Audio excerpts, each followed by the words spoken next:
Sahabat doa yang saya kasih dalam Tuhan, hari ini Senin saya ingin menyampaikan kepada kita menaklukkan rasa takut, ya. Dan kita lihat bersama-sama firman Tuhan yang diambil dari Mazmur 138 ayat 3, ya. Pada hari aku berseru, engkau pun menjawab aku. Engkau menambahkan kekuatan dalam jiwaku. Sahabat, ketika seorang ibu dalam tangisan, dalam kesedihan yang dalam, di hadapan seluruh sidang perkabungan, tangisannya itu meluluhkan hati. Seorang ibu pernah bersaksi di dalam kedukaan yang dialami, bahwa dia sebenarnya takut selama ini suaminya dipanggil oleh Tuhan. Sebuah kesaksian nyata bagaimana dia sebenarnya sering kadang melihat suaminya pada waktu pergi melayani Tuhan sebagai misionaris. Dia takut kehilangan suaminya. Dia sering berdoa, Tuhan, kalau nama suaminya Billy, kalau Billy dipanggil Tuhan, saya nggak kuat loh Tuhan. Dia sering berdoa, Tuhan jangan panggil Billy. Kalau Billy pergi, saya mau hidup sama siapa? Suatu saat dalam perjalanannya, ketakutannya semakin besar, semakin tinggi. Dia mulai merenung, kenapa dia mengalami hal seperti itu? Lalu dia mulai mencari Tuhan. Dia minta kekuatan sama Tuhan. Dan Tuhan ajarkan dia waktu membaca Mazmur 138. Sampai di ayat ketiga, dia menyadari bahwa pada hari aku berseru, engkau pun menjawab aku. Engkau menambahkan kekuatan dalam jiwaku. Ibu ini yang dalam pernikahannya suami adalah seorang misionaris, melayani pemberitaan Injil di daerah-daerah terpencil, bisa kuat dan bersaksi bagi banyak orang. Dia menyatakan dengan jujur, dia adalah orang yang awalnya takut kehilangan suami. Tapi ketika dia menjalani kehidupan, menemukan Mazmur 138, dia renungkan dengan dalam. Dia berkata, Billy sudah tidak ada. Benar suaminya sudah dipanggil Tuhan. Dan apa yang dia takutkan ketika berdoa, Tuhan jangan panggil suami saya. Tuhan jujur kalau suami saya tidak ada, saya gak kuat hidup. Dia mendapati dirinya justru benar yang terjadi. Memang suaminya dipanggil dulu dibanding dia. Tapi dia berbeda. Dia bilang, saya bukan istri Billy yang dulu lagi, yang takut, yang hidup dalam ketakutan. Tapi saya adalah pribadi yang telah dipakai Tuhan untuk menaklukkan rasa takut dan mengajar orang untuk hidup dalam kemenangan terhadap rasa takut. Apa yang dimaksudkan oleh Mazmur 138 sebenarnya? Kalau kita lihat latar belakangnya, Mazmur 138, latar belakangnya ada di 2 Samuel pasal 5 ayat 17 sampai 21. Saya bacakan untuk kita. Ketika didengar orang Filistin bahwa Daud telah diurapi menjadi raja atas Israel, maka majulah semua orang Filistin untuk menangkap Daud. Tetapi Daud mendengar hal itu, lalu ia pergi ke kubu pertahanan. Ketika orang Filistin itu datang dan memencar di lembah Refaim, bertanyalah Daud kepada Tuhan, apakah aku harus maju melawan orang Filistin itu? Akan kau serahkankah mereka ke dalam tanganku? Tuhan menjawab Daud, majulah, sebab aku pasti akan menyerahkan orang Filistin itu ke dalam tanganmu. Lalu datanglah Daud di Baal Perasim dan memukul mereka kalah di sana.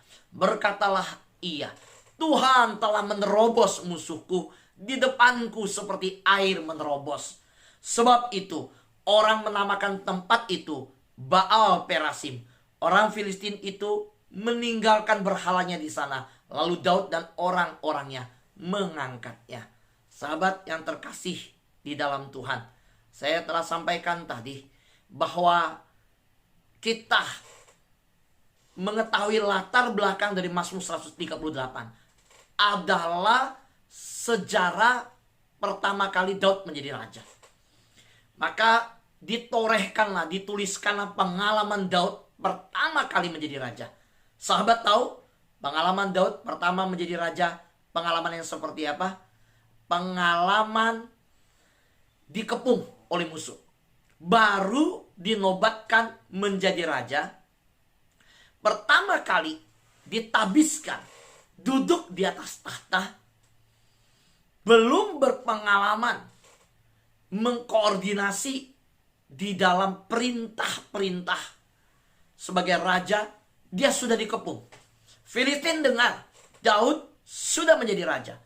Pada waktu dia ditabiskan baru menjadi raja, Filistin langsung mengepung. Daud tidak berpengalaman. Daud tidak tahu apa yang harus dilakukan. Dia datang sama Tuhan. Dia berseru kepada Tuhan. Dia dihimpit oleh musuh. Hidupnya terjepit. Dia dikelilingi, dia dikepung. Saudara, dalam keadaan yang sedemikian, kehidupan Daud adalah satu kehidupan yang dalam lorong yang sempit saat itu. Dihimpit oleh musuh. Baru ditabiskan, sudah langsung diajak perang. Tentu nggak ada persiapan. Belum ada pengumuman. Justru Filistin mendengar dan dia langsung menyerang. Lalu apa yang dilakukan Daud? Daud berseru kepada Tuhan. Dan Tuhan menjawab dia.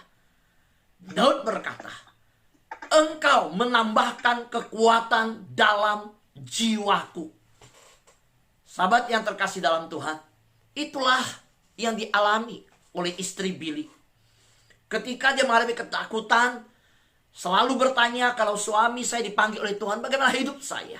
Soalnya setiap orang memiliki rasa takut.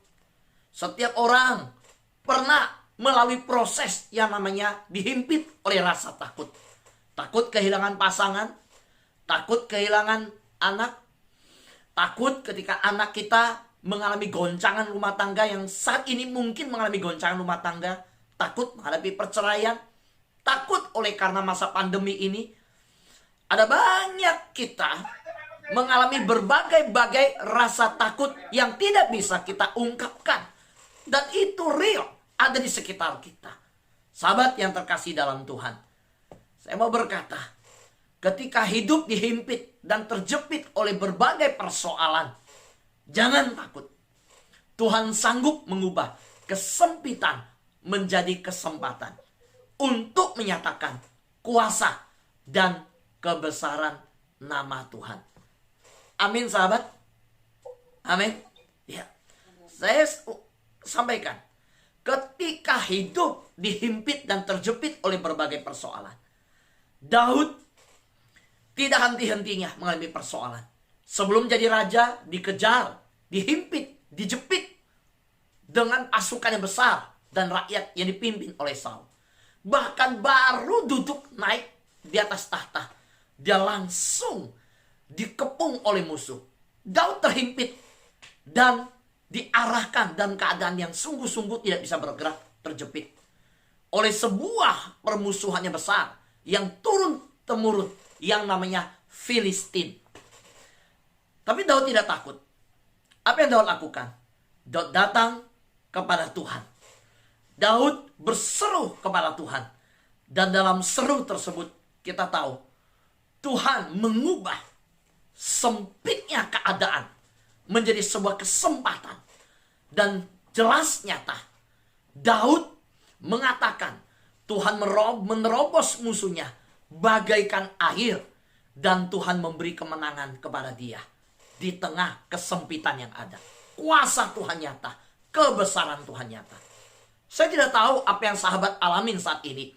Ada yang dijepit oleh persoalan, dihimpit oleh masalah keluarga. Ada yang terjepit di dalam keadaan yang tidak terkendali oleh masalah ekonomi mungkin. Bahkan kita saat ini berteriak kepada Tuhan dan berkata, saya dihimpit oleh musuh yang ada. Musuh itu banyak hal. Bisa terjadi sahabat kita yang berbalik menusuk hidup kita. Bahkan teman kantor yang mungkin mengkhianati kita. Bahkan mungkin rekan kerja kita. Kita saat ini berkata, saya seperti Daud yang baru saja dipromosikan karir saya. Sudah ada yang memfitnah saya. Sudah ada yang bergosip tentang saya. Saat ini saudara mungkin berkata, saya mengalami keadaan yang dihimpit oleh berbagai persoalan. Saya dalam keadaan yang seperti di lorong yang terjepit dan keadaan yang begitu sempit. Tapi percayalah, Tuhan sanggup mengubah kesempitan menjadi kesempatan untuk menyatakan kuasa dan kebesaran Tuhan. Apa yang harus kita lakukan? Ketika mengalami keadaan yang terjepit dan terhimpit, kita belajar dari Daud. Saudara tahu, Daud mengucap syukur. Saya sungguh heran melihat di dalam Mazmur 138 kalau saudara baca. Apa yang dilakukan Daud? Daud datang dalam doa. Dan kalau saudara baca sampai selesai satu pasal itu, doa-doa Daud luar biasa. Saya menemukan bahwa ucapan syukur adalah tanda seseorang percaya kepada Tuhan. Sebaliknya, hidup seseorang yang dipenuhi dengan keluhan, ketidakpuasan menjadi tanda bahwa orang tersebut sebenarnya tidak percaya Tuhan. Dia boleh mengaku dia orang Kristen.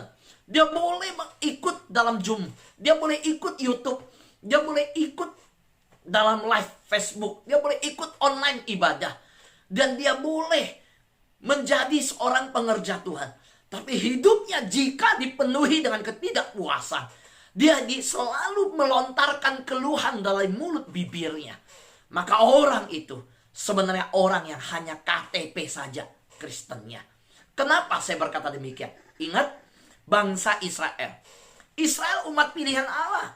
Israel tidak kurang mengalami pemeliharaan Tuhan. Dalam perjalanan keluar dari Mesir, mereka melihat mujizat demi mujizat. 10 tulah Tuhan berikan. Bahkan kemenangan terakhir, tidak ada bangsa, tidak ada sejarah di dunia. Begitu banyak orang, 2 juta orang melewati laut. Kapal Titanic, kapal pesiar sebesar apapun, tidak ada kapal yang bisa mengangkat 2 juta orang. Saudara tahu penduduk Israel pada waktu di Mesir berkembang begitu banyak. Dan 2 juta itu tercatat pria. Belum lagi wanita dan anak-anak. Mereka adalah bangsa satu-satunya di dunia yang pernah melangkahkan kaki di daratan yang kering, justru di dalam lautan yang begitu besar. Tuhan bukakan. Tuhan bawa mereka berjalan. Tapi apa yang terjadi? Hidup mereka dipenuhi keluhan. Di padang gurun Tuhan berikan mana. Mereka protes. Waktu belum ada mana, mereka bilang gak ada makanan. Dikasih mana, mereka bilang pingin yang lain. Pingin makan daging. Tuhan turunkan burung puyuh, mereka rakus.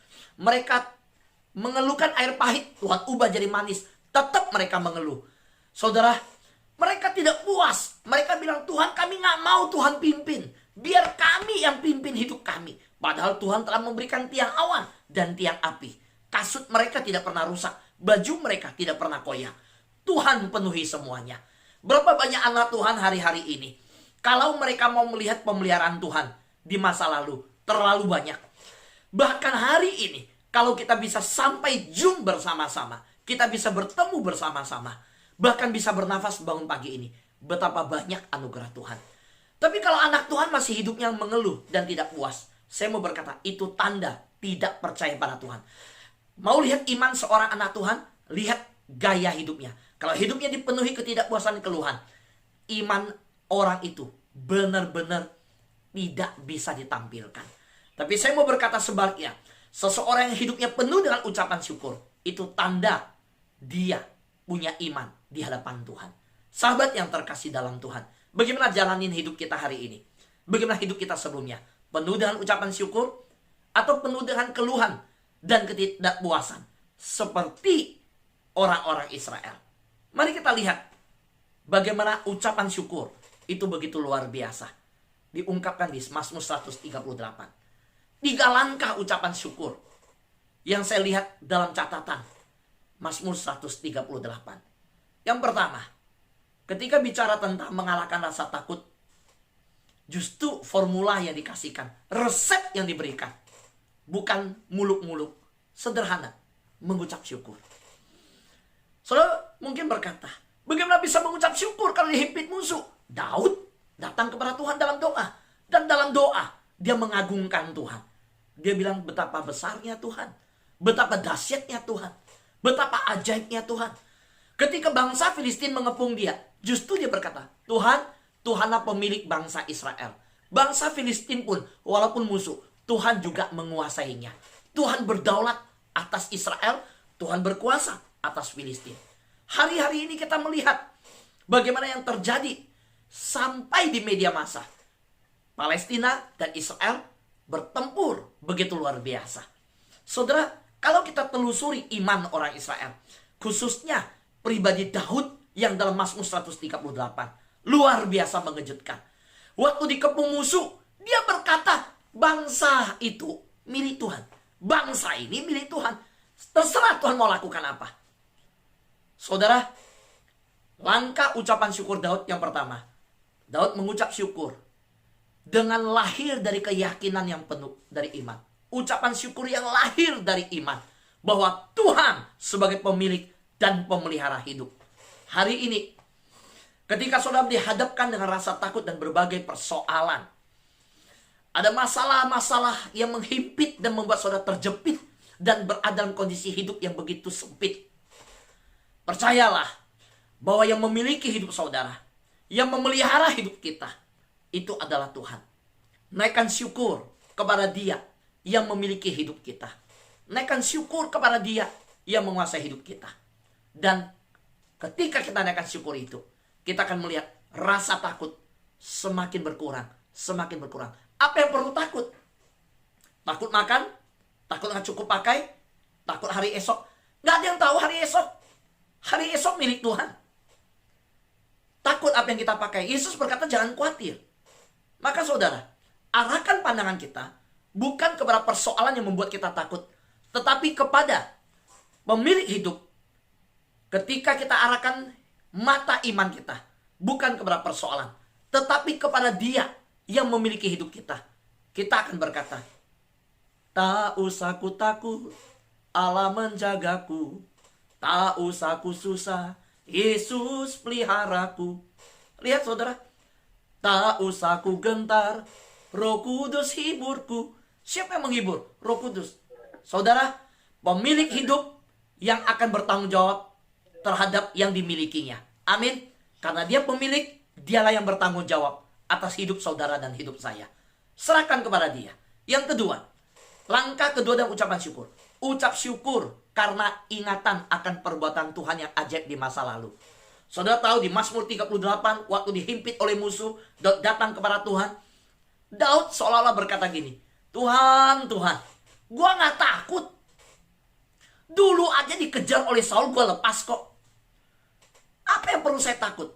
Waktu dikejar sama tentara, saya gak punya tentara. Apalagi hari ini, Filistin kepung, saya udah jadi raja. Belum jadi raja aja saya lepas kok. Apalagi sekarang.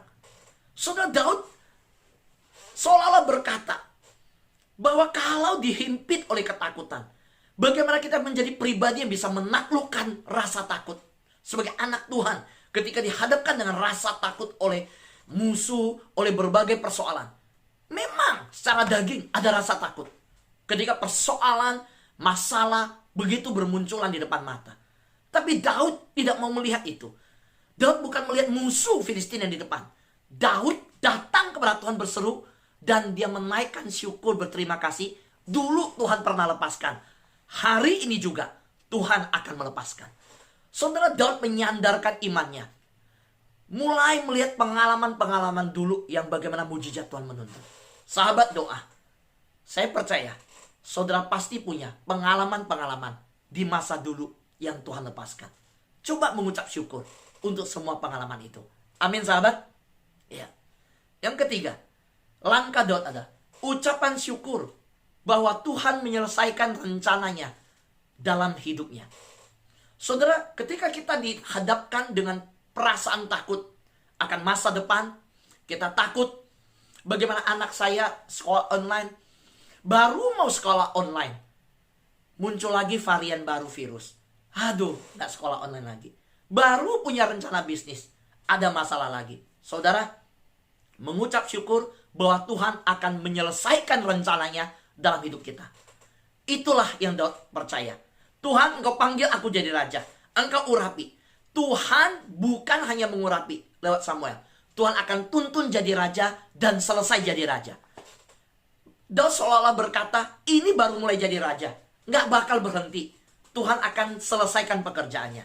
Sahabat yang terkasih dalam Tuhan, kita lihat bersama-sama bahwa yang Tuhan minta dari hidup kita adalah serahkan rasa takut kepada Tuhan. Itulah cara terbaik menaklukkan rasa takut. Daud waktu dikepung oleh Filistin, dia langsung cepat-cepat datang ke Tuhan. Dia berseru kepada Tuhan. Dia berdoa. Maka sahabat, saya sangat rindu semua kita yang doa fajar, yuk setiap pagi datang sama Tuhan. Mulai hari kita memulainya dengan Tuhan. Membuka hari dengan memandang rahmat Tuhan yang baru. Gak ada cara lain mengalahkan rasa takut. Pertama, mengucap syukur. Kedua, serahkan sama Tuhan. Serahkan sama Tuhan. Sahabat yang terkasih dalam Tuhan, banyak orang berpikir mengatasi rasa takut adalah dengan menghilangkan rasa takut. Allah mengatasi rasa takut bukan dengan menyingkirkan rasa takut, tetapi Allah menambahkan kekuatan dalam jiwa kita. Sahabat yang terkasih dalam Tuhan, saya mau ingatkan, perhatikan baik-baik. Banyak orang berpikir rasa takut itu dikalahkan, ditaklukkan dengan berpikir bahwa kalau rasa takut itu dihilangkan. Enggak. Justru Tuhan mengatasi rasa takut. Formulanya Tuhan, caranya Tuhan, bukan dengan menyingkirkan rasa takut, tetapi Tuhan menambahkan kekuatan dalam jiwa kita supaya kita bisa menghadapi rasa takut itu. Amin sahabat. Ya. Lihatlah cara Tuhan yang ajaib. Bahwa saya ingin kita semua berdoa seperti ini. Saudara, pagi hari ini ketika kita menutup sahabat doa ini, saya rindu kita semua berkata dalam doa seperti ini. Tuhanlah yang menciptakan saya. Tuhan tidak akan meninggalkan perbuatan tangannya. Tuhan akan meninggalkan saya. Tuhan akan melaksanakan rencananya bagi hidup saya. Tuhan akan melakukan yang telah dijanjikannya. Tuhan tidak akan berhenti bertindak. Dan Tuhan akan menyelesaikan rencananya bagi hidup saya. Amin. Mari, hari ini kita mulai pekan yang baru ini. Dalam hari pertama di minggu ini, hari Senin ini, kita boleh menaikkan doa seperti ini. Tuhanlah yang menciptakan saya. Tuhan tidak akan meninggalkan perbuatan tangannya. Tuhan akan melaksanakan rencananya bagi hidup saya. Tuhan akan melakukan yang telah dijanjikannya. Tuhan tidak akan berhenti bertindak. Dan Tuhan akan menyelesaikan rencananya bagi hidup saya. Amin sahabat terkasih dalam Tuhan. Ya. Mari saya percaya bahwa kita datang kepada Tuhan hari ini. Kita berdoa, Tuhan, saya tahu masih ada rasa takut yang saya alami. Saya minta kepada Tuhan, tambahkan kekuatan pada jiwa saya, supaya saya kuat menghadapi sekitar saya, persoalan saya. Kadang Tuhan tidak menyingkirkan rasa takut itu. Tetapi Tuhan, di dalam pengalaman Daud, Tuhan menambahkan kekuatan kepada jiwanya. Sehingga dia kuat menghadapi rasa takut. Bagaimana menaklukkan rasa takut? Bersyukur. Kedua, serahkan rasa takut kepada Tuhan. Ketiga, minta Tuhan menambahkan kekuatan kepada jiwa kita. Sehingga kita bisa menaklukkan rasa takut kita. Rasa takut itu ada. Tetapi Tuhan menambahkan kekuatan kepada kita untuk mengalahkannya. Amin.